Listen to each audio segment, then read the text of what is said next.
What's going on, everybody? Welcome back to my channel, and thanks for tuning in to the second episode of Friday Night Behind the Lens.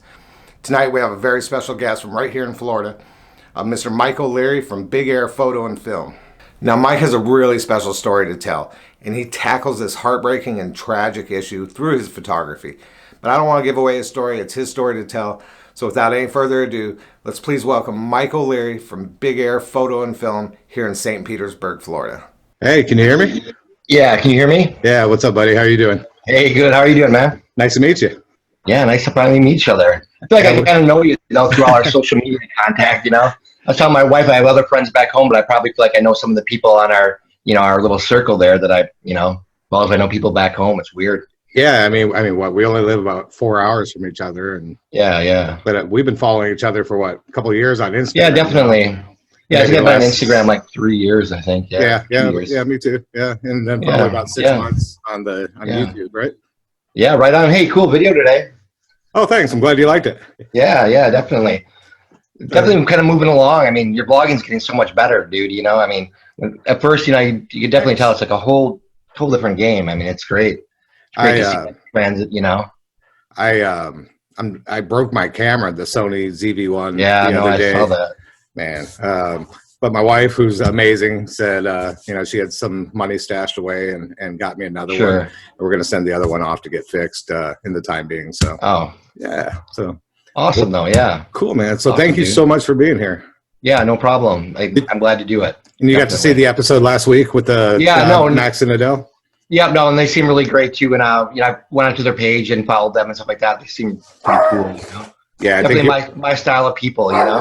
They're fantastic and they're so much fun. They just have fun, and like if it happens, it happens. If they go out and they have bad weather, they're just happy to be out. So I think what they're doing is really great. I mean, there's not a whole lot of female representation in no, definitely the photography community. What is it, like Kim Grant? I think's another one, maybe. Yeah, the one from Scotland, I believe, right? Yeah, but that's the only other female I really see that has any kind of presence, Yeah, there's a couple other ones that, and I can't think of their names right offhand, but yeah. And they just deserve to, I think, be viewed thousands and thousands of times. They're doing great work. Their videography is amazing. Definitely. Their photography is amazing, and they just have fun, and it's just fun to watch along. No, it's definitely, and it makes it for a great narrative too when you have that kind of dynamic with with both of them, the partners and stuff. I mean, it's cool. Absolutely. Very cool. Well, cool. You ready to get started here? Yeah, no, sounds great. I'm ready whenever you are. So, so you'd sent me a quick little bio. So I didn't realize you were in the Air Force. I knew that part, but I didn't know you were in 5 years, and you were a medic. And so you want to tell us a little bit about your military service, and thank you for your service too, by the way. Hey, thank you for, this is wonderful. This is cool being here. I really appreciate it. Yeah, in the military, I was Air Force fireman, kind of like a city fireman in most big cities, but also part of that was a rescue component and a medic component. So I did all the medical runs on base, as well as we did mutual aids with all the cities around us and stuff like that. But that's my basic background. And then during like Desert Storm and stuff like that, we were, positioned more in the medic type positioning and things like that. So we did more along that, and a lot of humanitarian work with the Air Force as well. So you were deployed overseas, or? Correct. Yes. Yeah. Okay. Yeah. I've been to, I guess for Desert Storm, we were in England. We were at Fairford, right outside of, outside of London there a little bit. Yeah. But so I was stationed there for Desert Storm. And then we had a lot of TDYs, which are temporary duty assignments, and we went to Saudi Arabia and then Honduras. I mean, we've been all over the place. So yeah, I got a lot of opportunity to travel and see a lot of things. So do you think, now, like, I guess for the people that don't know, your vlogs are a lot about dealing with your PTSD with your photography. Is that correct? Correct. Yep. Now, the PTSD is a direct result of your military service and what you saw there, or is it related more to the military or more to the firefighting and the medical part of it, or is it just all? Yeah, and you kind of really can't separate it because, I mean, my big trauma. I mean, I was involved in a large plane crash, and then 4 days later, we had a gunman shoot 21 people in our base hospital. So it's like you couldn't recover from one before the other happened. And I think just where I was at in life, I was a pretty young guy then. And, Sure. I just started having my family. I had my first child and stuff like that. There was just something about that, all that happening, all in that little short period that that was probably too much for me at the time. I mean, I didn't realize it until later on in life, but I think that was that point. That was that quote military. I can say that was that nexus to where the trauma came from. So yeah, so I definitely can at least identify where it's at, and being that that I can some of the videos are on YouTube of the incident. So I mean, I've seen it my whole life. So it kind of gives me a different perspective, I guess, and I've kind of been using it a little bit more for to heal as well. I mean, just because it was all documented, and a lot of my things aren't traditional combat related. They're more basically working as a medic capacity. Sure. So so it was more of that first responder type stuff. So and there's a lot of that kind of support out right now. So it's been a decent time to be quote like in recovery and quote to seek help and stuff. So now I guess PTSD probably extends outside of the military too, to civilian firefighters. And, I no doubt, and there's so many other things from sexual trauma to other different things, but yeah, it all kind of encompasses into PTSD, and I think that people would be surprised on other things that how trauma really does affect people in certain ways and things like that. Yeah. Now, do you keep in touch with the people that you served with, and do maybe in the medic squad or the firefighting squad? Do you find that they might suffer from the same symptoms you do with the PTSD? Yeah, honestly, with my initial group of guys that I was deployed with, stuff like that, I don't spend nearly as much time as I want to. But I think there was a weird period there when when I wasn't diagnosed yet. I didn't know what was going on. I had a real issues with a lot of other things in my life. Alcoholism. I mean, there's a whole bunch of different things that were basically using to self-medicate. Sure. And so I didn't really keep in contact with people. I guess I wanted to stay away from so I kind of disappeared for about 10 years of my life, kind of, and isolated for a long time. But it's only now that I've kind of decided that I can finally have something to say, and I can say it in the capacity I want to say it. So now I can go back to those people, those other veterans. Sure. And my when I have something to say, when I can be of value, or so I can feel self-worth, I guess, to feel that taking that step. Well, yeah. So I get that. So you were trying to self-isolate just so the memories don't come rushing back, because of those friendships with the people that you went through that with. Exactly. And then a lot of times those friendships were really close for a long time, and now it's just too hard to see. It was hard for me to have other people watch me go through the issues and suffer, I guess. And so I just decided, even with my family, that I just kind of stepped away for about 10 years of my life and Sure. figured it out, I guess they say. So you, in your last video, last week was suicide prevention week. Is that what suicide prevention week? Yep. Last week. And you talked a lot about the statistics, especially as far as military suicides go, right? Yeah, that's correct. If you remember some of those statistics, can you throw those out there? Yeah, I jotted them down here quick. The number absolutely shocked me when I was listening to you on your video. It was insane. No, and it is shocking too to know that the disparaging difference between veterans make up such a huge whole part of the whole demographic as far as suicide. I mean, they're 20% of all, but even though they represent 7% of the population. I mean, so that's kind of crazy. But right now, I guess the statistics would be 22 a day is what they're approximating. So 22 a day. So then you multiply that in a week, and that's 154. So every week, 154 veterans, will take their own life because of military service. Then 660 in the month, and then every year it's approximately 8,000 people. 8,000. Oh my God.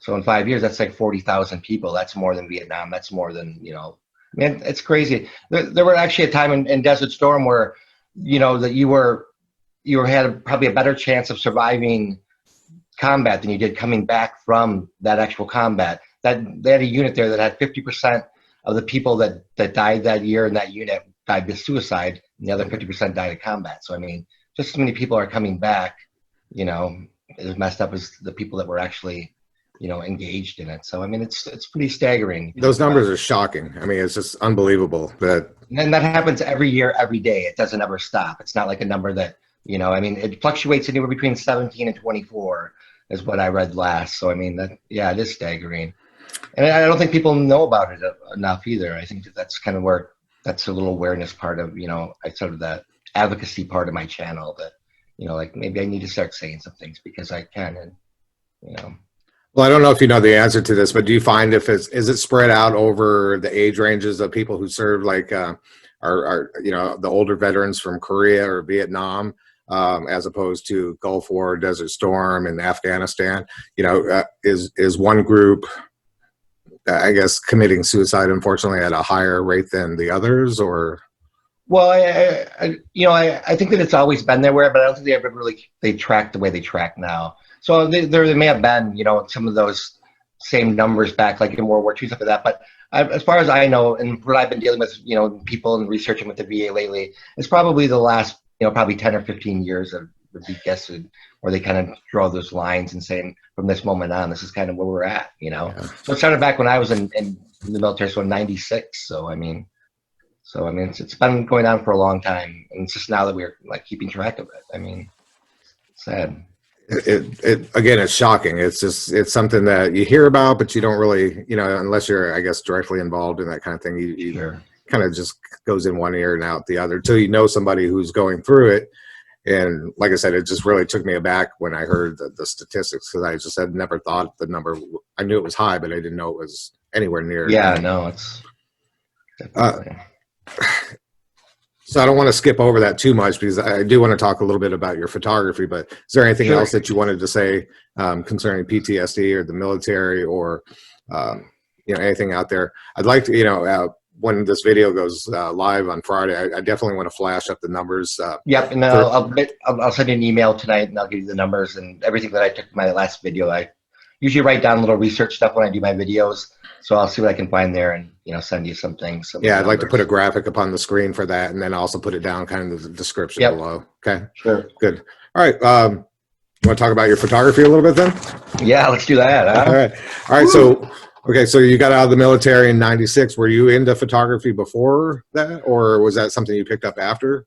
It's something I kind of dabbled in the military. I got a really good deal when I was living in Japan on camera, so I got a new Nikon and stuff like that. So I thought, maybe something I could do. My dad was a combat cameraman in the Air Force, Okay. when he younger. So that's what I went into the Air Force for. I went in, as a combat cameraman, but because Desert Storm was going on, I kind of got sidetracked, and they put me into they said your guaranteed job is no longer guaranteed, and Right. So I was always interested in photography, but never really serious. I always kind of dabbled in it. That was like I couldn't draw, I couldn't do anything other kind of artistic thing, I kind of had this thing where I always went from guitars to cameras to like whatever I was in. Maybe it was mountain biking or whatever, but it'd be like three things I would just constantly go through. And camera was always there. So, so I kind of did that rotation, and now that's been my primary one. The other two have kind of went off to the side, but So when did you really, I guess, full on get into the photography aspect of it? Like, I would say probably approximately like 10 years ago, I think is when I kind of really started making the connection between like it's really helping my therapy as well.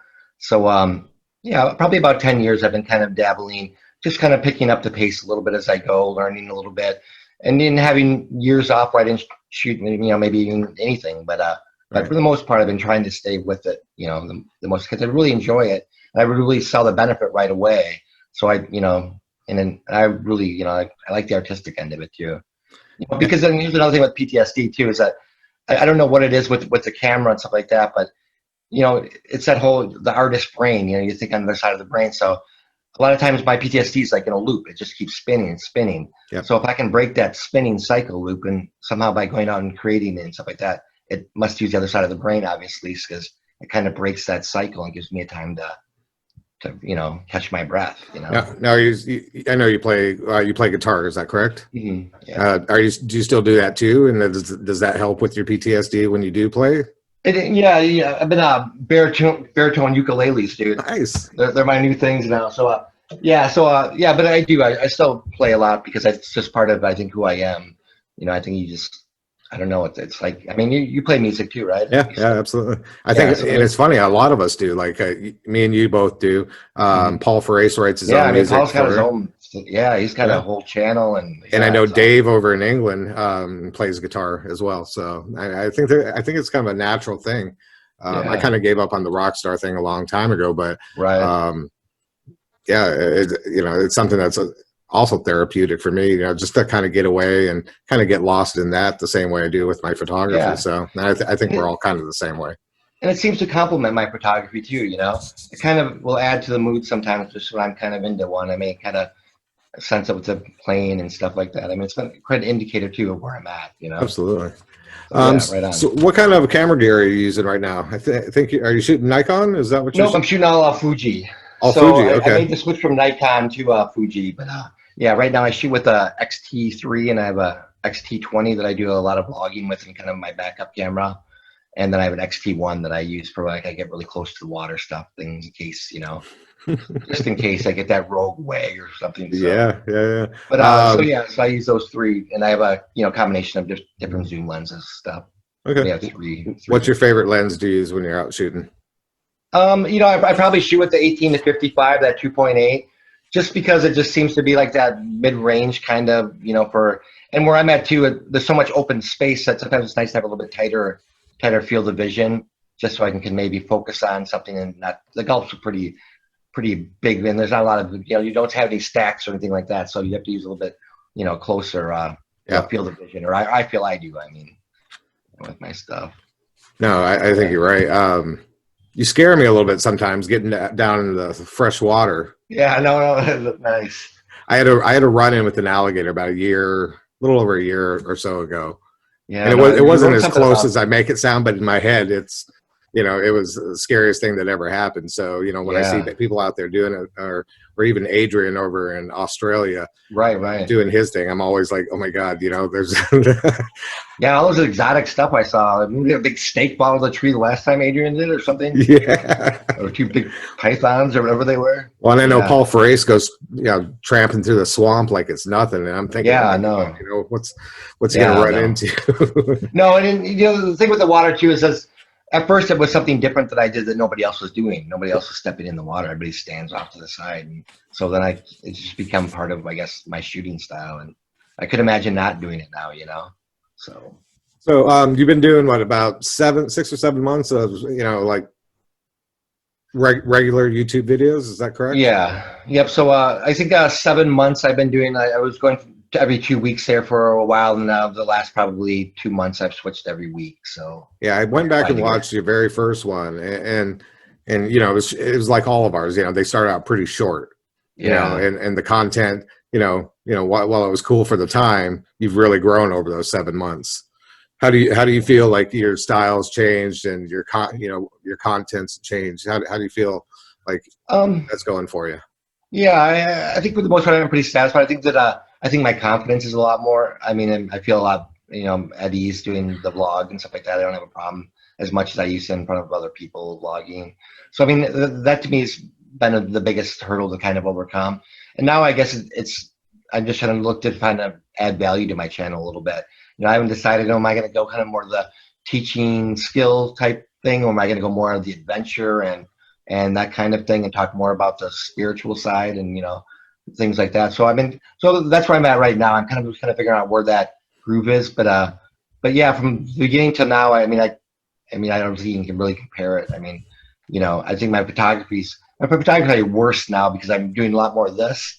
So I find myself not taking just good quality photography, Sure. I don't have where I feel like I better vlog while I'm doing this or that. So sometimes I don't have the pure experience anymore. Yeah. So I mean, that part I kind of miss, but I think being aware of that now, I'm trying to make a little bit more and make concessions for that as I'm, planning my weeks now. I feel like we're kind of all struggling as far as what we want to do. Do we want, like you said, do we want to teach? Do we want to do the adventure part? Because since this COVID thing, Right. there's not a whole lot of traveling going on. Right. And, so like myself, who I would rather do, the adventure part of it. Because, Right. prior to this, my wife and I were doing quite a bit of traveling but now that's all been kind of put to a halt, Sure. And, we get better, we get worse. And my wife and I go to England a lot. And, they were better. Now they're going the wrong direction. Yeah, no, again. I saw that tonight. Yeah. So like international travel may not be a thing here for quite a while. So, Right. But yeah, so I feel kind of limited, and I know you probably feel the same way, that you're kind of just stuck in your general area. Right. And I feel like I'm running out of stuff to photograph. especially in Florida, because, honestly, you have the coastline in Florida, right? Right. Now you can go out to the swamp and do some stuff out there, but I'm not comfortable going out there all the time, especially not alone or not without an experienced guide out there. No, definitely. I mean, so yeah, this whole COVID thing, I think, has kind of got us. Okay, we can't explore, so we'll do a little bit of exploring, a little bit of teaching, that kind of thing. So right. Yeah, no, I think that's good. I think that's what I think we have to do, and I think too that we'll find our niches. You know what I mean? I think that because I mean, to me, I mean, I'm always going to try to incorporate the veteran aspect of it, just because that's who I am. That's that's as part of my photography as much as anything. Yeah. And I think there's other people there that might be able to relate to that, and I would hope there is. And then maybe I'll be able to help somebody else, in their journey as they're going. I mean. So, I mean, that will always be a big part. But yeah, the other aspect as far as like, do I go more like give value as far as teaching? Because, I'm sure I could slow my videos down and, teach something, but I mean, sure, absolutely. I'm more that adventure part, I think, where I'm still young enough to do it. I'm 53, 52 or whatever. And I realize that if I don't start doing things now, they're not going to happen, because then, 10 years from now, then I'm 63. Well, then, it's, who knows? It's a little tougher. Yeah. Yeah. So I've been kind of doing this bucket list thing about, places I want to go and things I want to do and things like that. So, and little projects I want to do. So, I mean, a lot more ideas than I have time, I think. But now, do you have your videos gotten longer since you started? Because mine started out as just maybe 2 or 3 minutes, my early ones, and now I'm struggling to keep it under, the 10 to 12 minute range. I tend to babble on, I guess, a little bit. So no. I mean, for me, I think that, for the most part, I am kind of increasing the time, but I try to keep it around the 8-minute mark. I think that's like, I think if I go too much, then I'm probably just adding too much B-roll, or probably, some little opinion I might have about something. But I'm just saying, I think that for me, it's worked better. And I have increased it as I went a little bit. I started out with probably 3 and 4 minutes, and I went to the 5 and 6. And now I think about 8 minutes seems to be a nice little balance between doing a little B-roll, a little talking, a little, Yeah, to me that the 8-9 minute thing is like perfect. You're not like intruding on too much onto people's time. Yeah, exactly. You can get in some good quality for them there too. So, I asked the ladies about this, Adele and Max, last weekend. I'm going to ask you the same thing. Do you find yourself ever getting frustrated with the YouTube process, trying to grow the channel, or not growing fast enough, or do you not care? Do you not care? Is it more of something just to get out there and whoever sees it, or is it something, do you want it to explode and get real big? Question. Yeah, no, for me at first it was really hard, because it's not really great on your self-esteem at first, because I'm used to getting a lot more likes on some of the other platforms, Sure. So I was like, expecting to get some of that same love over at YouTube land, but it doesn't translate that way. And I guess that was at first a frustrating thing for me. I thought that I should be doing better, so I was really hard on myself at first. But then I think I've kind of now reached the point where I've, I understand that this is a journey, this YouTube thing. It's not like I'm not going to do the viral one and I'm going to be famous and it's going to be over. This is a process. This is going to be humble. It's humbling in a sense that it is a journey like that, but it also, at the end, I mean, it seems much more rich as I'm going, through the lessons that I'm learning or whatever. Yeah. Now, would you be comfortable if it just all of a sudden started taking off and exploded, or would you be more comfortable keeping it smaller and more intimate, where you can talk to everybody and answer everybody's comments? And because at some point it gets too big and you can't do that. Yeah, I think that naturally, I think that my thing would, I'd like to grow as much as I could, because I feel that I could put the word out as much as I could about veteran issues, things like that. So, in that perspective, I feel like I would have a larger platform to maybe have a say, make a difference in a sense. But that might be a little overwhelming too. I mean, that's something with the PTSD too, that I have to realize as I go. I'm gonna have to see where those little boundaries are, because right now I don't know where they are. I know that I couldn't take on too much, because then I would lose everything. I would, probably relapse and go into whatever. But I don't have to be like that anymore. So now I can slow it down, and I don't have the urgency of having to work a traditional job anymore as much. So that helps a lot. Oh, I'm sure. Time, Yeah. time good. management, because Yeah, Okay. definitely. So you mentioned bucket list a little bit ago. Is there anywhere in Florida that you really want to travel to that you just haven't to and photograph and Yeah, blog from well, there? I mean, I would like to some of the springs up there in the center part of the state. Like Jenny Springs, the Jenny Phoenix Springs, yeah. Springs, some places like that. Some of the springs would be kind of cool to do some like little underwater stuff and things like that. Now, do you And do then, that? Do you dive at all, or do you snorkel? yeah, Or so I'm a certified diver and all that, so I'm military. So yeah, so I mean, I will. There's a lot of opportunity too for like little veteran programs. Like they have dive programs that you can sign up for and go for free. And so I need to take advantage of more of that kind of thing. But yeah, so like that kind of stuff's on my bucket list. I'd like to spend like a month in the Keys, like at maybe Knight's Key or something in the middle of the Key there, and just kind of explore, for like 30 days and do as many vlogs as I can and make, do some cool, serious work too while I'm down there. yeah, So that would absolutely. be something I would like to do. And then in the Everglades as well. I've never really been to the Everglades at all. So See, for me, I'd like to come up more your way and more up, say, Paul Farace's way. sure. To me, Florida becomes a little bit prettier in general as you get more north. You get a Yeah, little no, I bit of the agree. rolling hills a little bit, and the Hardwood the trees trees and change a little bit, and down here it just feels like glitz and glam, and yeah, palm trees exactly. everywhere. But up there, you get you get older things to photograph. Down here, everything's brand new. Yeah. Up there, you get some of the you can run into abandoned buildings and Oh yeah, things we had like all the that. ruins too, like all the old days, where they all the trading places and stuff like that. A lot of times there's like piers that have been there 150 years that are just like remnants of the pier. So yeah, there's a lot of cool stuff up in here in this, in that perspective. There's a lot of archaeological dig sites too, and there's also an old fort, Fort Tissot. We think we talked about that Yep, before. yep. Yeah, Like we to should come out definitely there do and a do camping that for trip sure. there because I mean it's beautiful there, and there's a bunch of different archaeological dig sites and the old forts in the water. Half of it's in the water, half of it's out. It's pretty cool. That's cool. How Yeah, far is that from you, from where you're at? I live within probably 3 miles of Oh, Fort wow. DeSoto. Okay. Yeah, so I'm right there. I mean, I'm at the farthest in Pinellas County there. Where like Pinellas Point. I'm the very point of that. So I mean, we're at the very point of Pinellas County here in St. So, Petersburg. so you are like basically in St. Petersburg, is that correct? Or Yeah, St. okay. Petersburg is where we're at.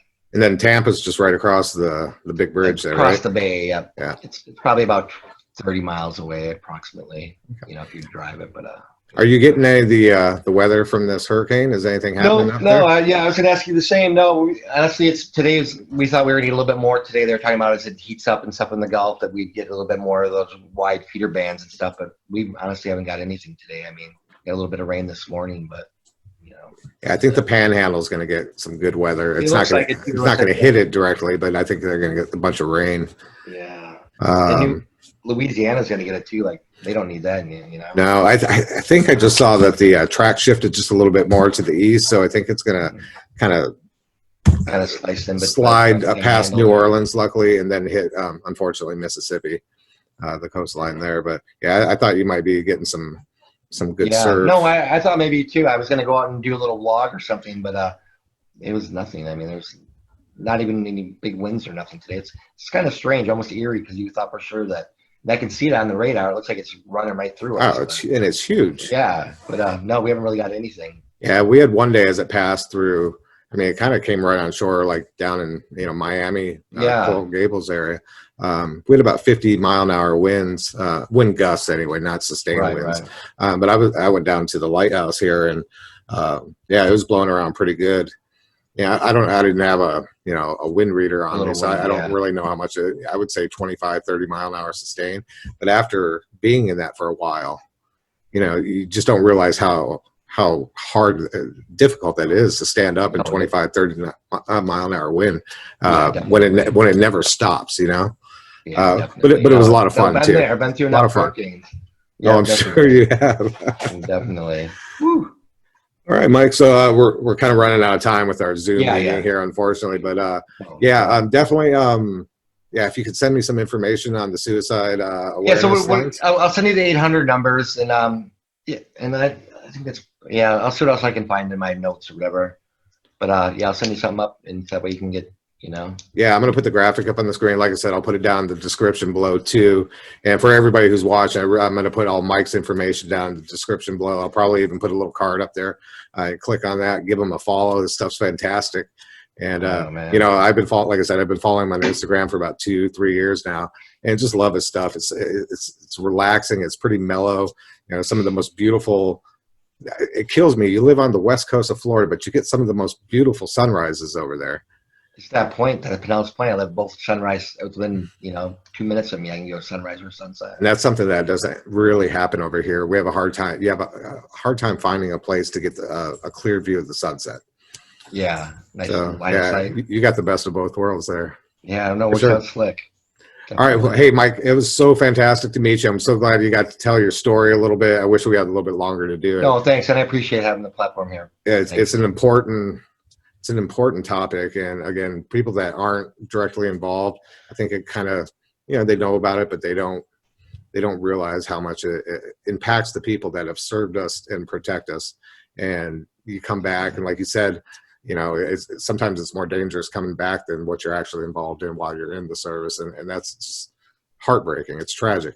It is. That's sad, because we know enough now where we can be better. Yeah, exactly. All right. Hey, thanks again, Mike. Have a great night. I appreciate you joining us, and I'll get this up on Friday night Behind the Lens.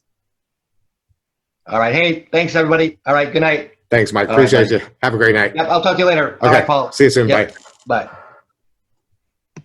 Wow, what an amazing story tonight. I'd like to thank Mike from Big Air Photo and Film for coming on tonight and sharing his powerful story with us in the amazing way that he deals with his own PTSD through his photography. I'm going to put all of Mike's information in the description below. I really encourage you to follow him on Instagram, follow his YouTube channel, and help support him as he tries to get out that very important message of veteran suicide and PTSD. And of course, his amazing photography. You're definitely not going to be disappointed in that. So I want to thank everybody for tuning in this week. Hope you liked what you saw, and if you're not subscribed yet, go ahead and hit that button, and that way you don't miss any content from me. I put out a photography vlog every Monday morning at 9 a.m., and then I'll have another episode every Friday evening of Friday Night Behind the Lens. So thanks again, everybody. Have a great week, and we'll see you again next week. Bye-bye.